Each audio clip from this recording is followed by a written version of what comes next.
In the heart of the sprawling Kenyan Conservancy, where the acacia trees sketched stark silhouettes against an endlessly vast sky, a small, somber gathering had convened.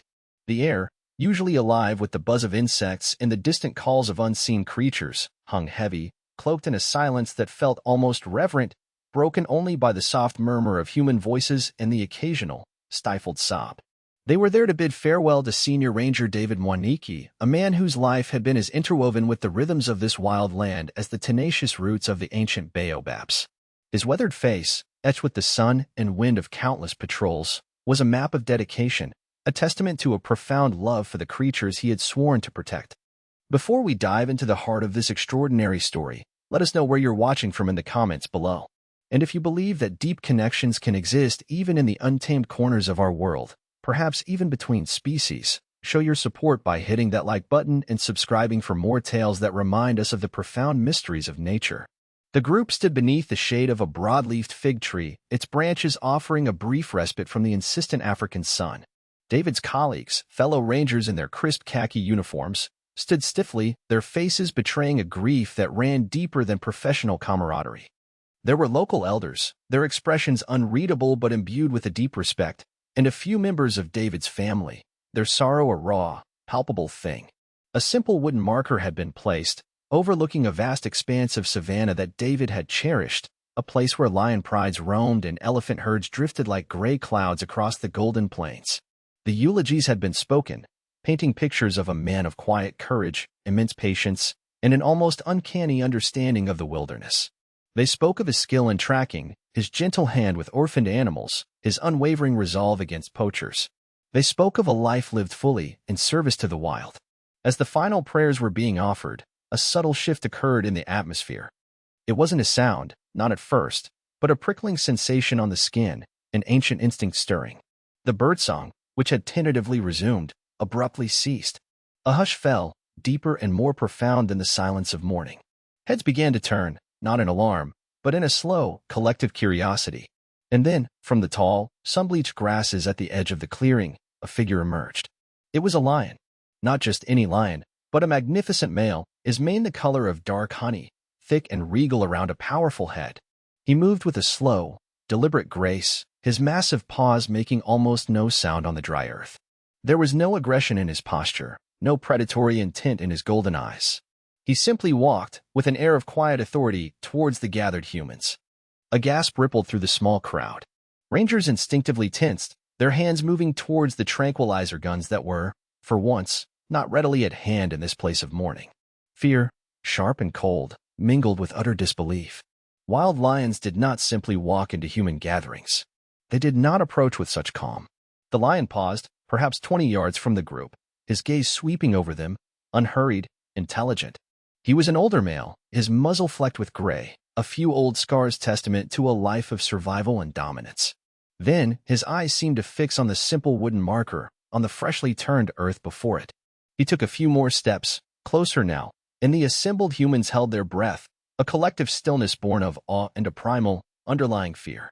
He was close enough now that they could see the gentle rise and fall of his massive chest, smell the faint, musky scent of the wild that clung to him. But the story of this lion, and the man they mourned, began a decade earlier, under a very different African sun, in a moment of shared vulnerability that neither would ever forget. 10 years prior, David Mwaniki was in the prime of his ranging career.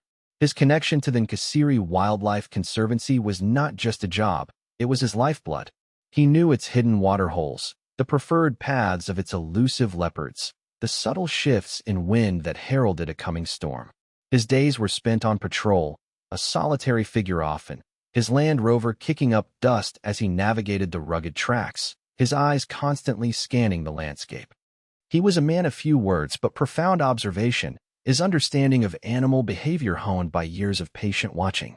David believed that every creature, from the smallest dung beetle to the largest elephant, played its part in the intricate dance of the ecosystem. He carried with him not just the tools of his trade, binoculars, a radio, a first aid kit for animals, but an immense respect for the wild lives he encountered. The Conservancy in those days was grappling with a persistent dry spell. The usually lush grasses were a pale, brittle yellow, and water sources were shrinking, drawing animals from far and wide into increasingly concentrated areas. This often led to heightened tension, not just between predators and prey, but amongst species competing for dwindling resources. The air was thick with the scent of dust and the distant, mournful lowing of thirsty wildebeest. It was on such a day, with the sun blazing mercilessly from a cloudless sky, that David, on a routine patrol in a remote sector known for its dense thickets of acacia tortoise, first heard it. A sound that didn't quite belong. It wasn't the yelp of a jackal or the chattering of baboons. It was deeper, a guttural rumble that spoke of significant distress. David cut the engine of his vehicle, the sudden silence amplifying the sound. He listened intently, his head cocked. There it was again, a low, pained groan, followed by a frustrated roar that was cut short, as if the effort was too much. Lion, he thought. But it was a sound of suffering, not of territorial assertion.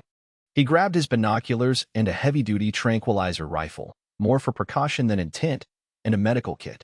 He knew the dangers of approaching a wounded predator, especially a lion. Even a single swipe from a panicked paw could be fatal.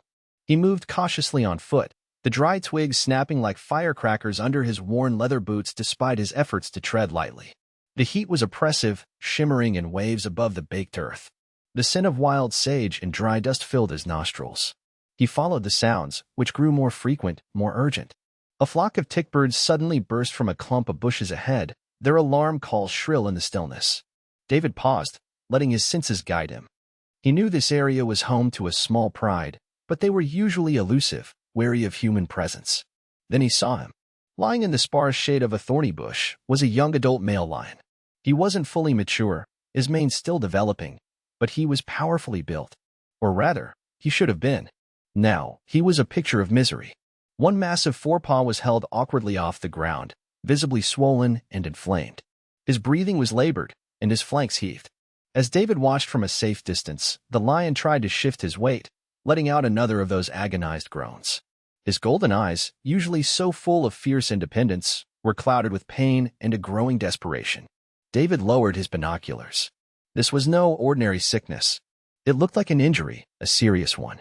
He circled slowly, keeping a respectful distance, noting the way the lion favored the paw, the way he flinched if even a leaf brushed against it. The lion was aware of David's presence. His ears twitched, and his head lifted, a low growl rumbling in his chest, a clear warning. But it lacked its usual conviction, diluted by the overwhelming pain. David settled down behind a termite mound, observing. He could see it now, embedded deep in the fleshy pad of the lion's paw, the dark, cruel point of what looked like a substantial acacia thorn, one of those vicious, 2-inch daggers that could easily puncture a tire. The area around it was red and angry-looking, clearly infected. Without intervention, the lion would likely succumb to sepsis or starve, unable to hunt. A slow, agonizing death. The harsh reality of the wild was that such incidents were common, nature's brutal way of culling the weak or unlucky. Most rangers would observe, perhaps report, but intervention with an adult, conscious lion was extraordinarily risky, almost unheard of without full sedation by a veterinary team, which could take hours, even days, to arrange in such a remote area. But David wasn't most rangers. He saw not just a predator, but a creature in profound distress. The dilemma weighed heavily on him. To leave the lion to its fate felt like a betrayal of his own deeply held principles. To intervene was to dance with death itself.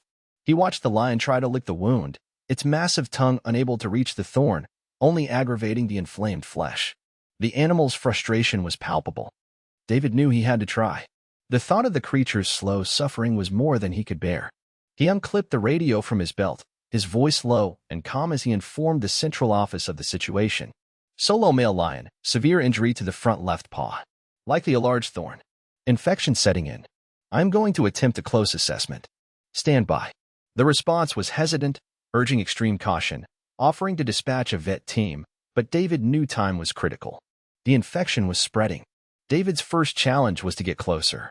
The lion was wary, every rustle of leaves, every snap of a twig, putting it on high alert. David began to speak to it, his voice soft, monotonous, a low hum designed to soothe rather than alarm. He knew animals often responded to the tone, the intent, rather than the words themselves. He moved with infinite slowness, never making direct eye contact for too long, which could be interpreted as a challenge. He took a step, then paused, waiting for the lion to settle. Another step. The sun beat down, sweat trickling into his eyes, stinging. Flies buzzed persistently around the lion's wound, adding to its torment. The lion watched him, its tail twitching nervously. A low growl, continuous now, vibrated from its chest. David knew he was pushing the boundaries of the animal's tolerance. He was perhaps 30 feet away now, too far to help, but close enough to feel the waves of heat and pain radiating from the creature. He saw the tension in its shoulders, the way its muscles bunched, ready to spring despite the injury. He tried offering water from a canteen, pouring some into a shallow indentation in the earth, but the lion ignored it, its focus entirely on the perceived threat of David's presence. His initial attempts to get the lion accustomed to his proximity were met with increased agitation. A sudden move from David, reaching for his bag, elicited a short, sharp roar, a clear sign to back off. The air crackled with tension. David retreated slightly, giving the lion space. He knew that patience was his only ally. He sat for what felt like an eternity, the silence broken only by the lion's harsh breathing and the incessant hum of insects. He observed every minute detail, the way the lion's eyelids drooped with exhaustion, then snapped open, the subtle quiver running through its injured leg, the desperate attempts to find a comfortable position. The heat was becoming unbearable.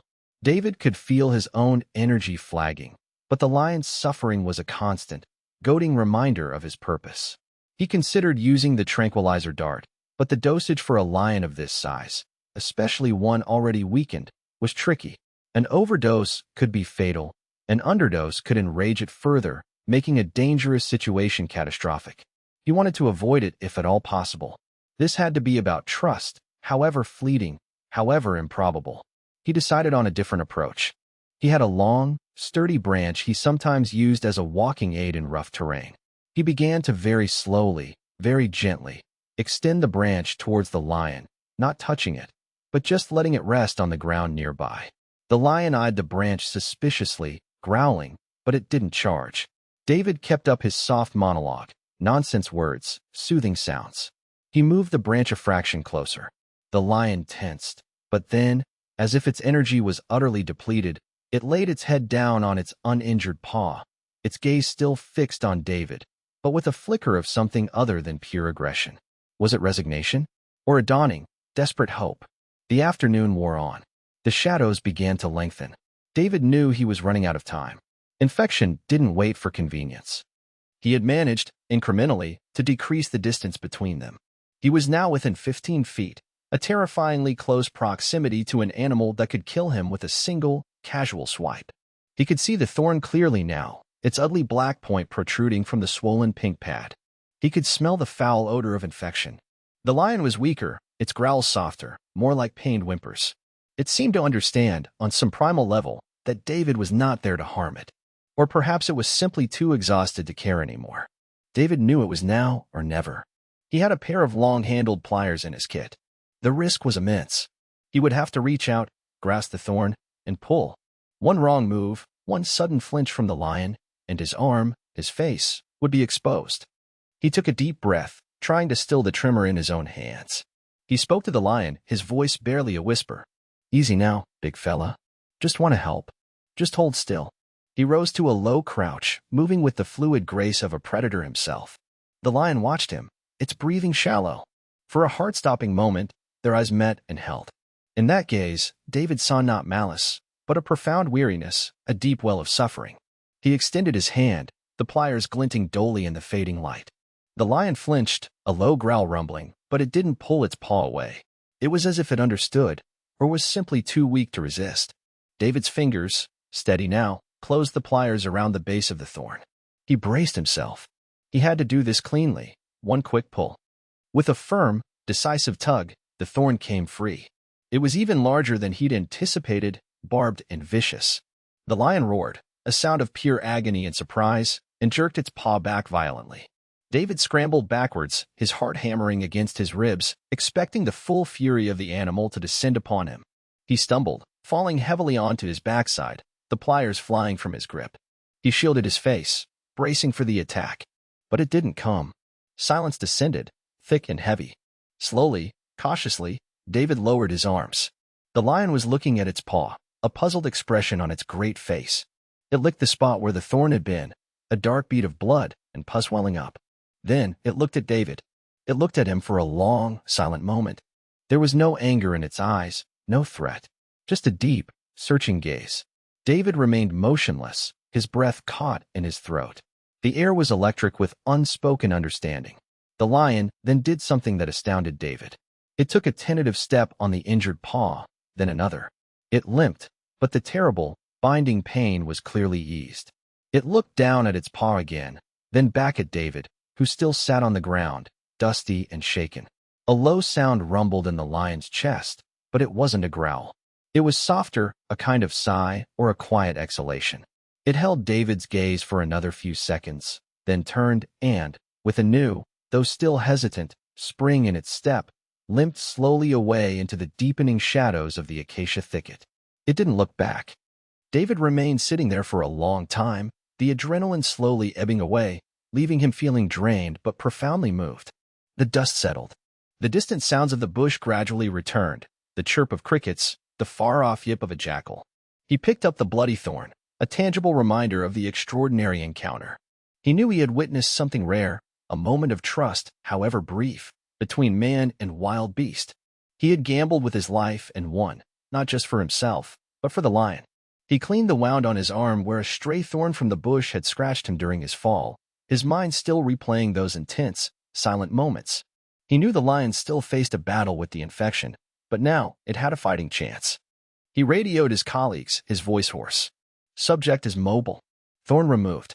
I am clear. He didn't elaborate. Some things were too profound for radio chatter. He simply drove back to the ranger station, the setting sun painting the sky in hues of orange and purple, a quiet sense of awe settling deep within him. In the years that followed, David would occasionally catch glimpses of a magnificent male lion in that sector, bearing a faint scar on its left forepaw. Their paths never crossed so closely again. The lion gave him a wide berth, as was natural. But sometimes, David felt a flicker of recognition in its distant gaze, a silent acknowledgement of a debt repaid, a life spared. Or perhaps, he told himself, it was just his imagination. And now, 10 years later, this same lion, older, grayer, but undeniably the same magnificent creature, stood before David's mourners. The initial shock began to give way to a stunned, breathless reverence. The rangers, men and women who had faced down charging rhinos and cunning poachers, stood frozen, their training momentarily forgotten in the face of something so inexplicable. The lion took another slow step towards the simple grave. It was now mere feet away. It lowered its great head, sniffing the disturbed earth. Then, with an almost sighing sound, a soft exhalation that seemed to carry an impossible weight of understanding, it lay down. It lay down beside the grave of David Mwaniki, its massive body relaxed, its golden eyes half-closed, as if in quiet contemplation. A collective gasp, soft and wondering, went through the mourners. No one moved.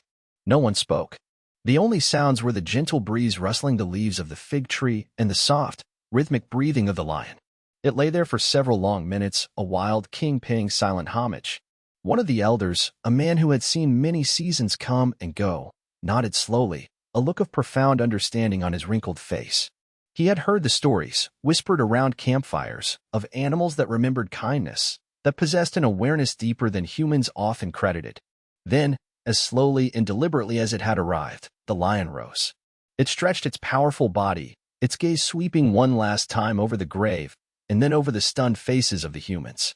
There was no menace in that look, only a deep, fathomless calm.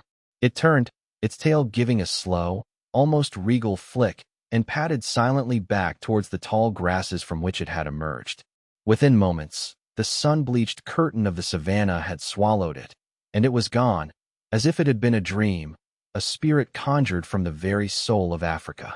A long, profound silence enveloped the clearing. David's colleagues looked at each other, their faces etched with disbelief and a dawning, almost spiritual awe. The family members, their grief momentarily pierced by this extraordinary visitation, found a strange comfort in what they had witnessed. It was as if the wild itself had come to pay its respects, to acknowledge the passing of a man who had been its devoted guardian. The air, no longer heavy with just sorrow, now shimmered with a sense of wonder, of a mystery unveiled. They had come to mourn a ranger, a friend, a father. They left with the indelible image of a lion's silent, solemn farewell, a testament to a bond forged in pain and compassion, a bond that had, inexplicably, transcended the boundaries of species, of life, and even, it seemed, of death itself. The story of David and the lion would become a legend in the Conservancy, a reminder that the deepest connections are often those unvoiced, those understood only in the quiet language of the heart, whether human or wild. And as the mourners slowly dispersed, carrying this incredible story with them, a profound, almost sacred stillness settled over the savannah, a silence that spoke of respect, of memory, and of an unbreakable link between a good man and the wild world he had so fiercely loved. This moment, this impossible appearance, serves as a powerful testament to the enduring impact of kindness. The wild remembers. Nature, in its own profound way, acknowledges the bonds that are formed. Thanks for watching. If this story touched you, give it a like and subscribe for more wild moments of wonder.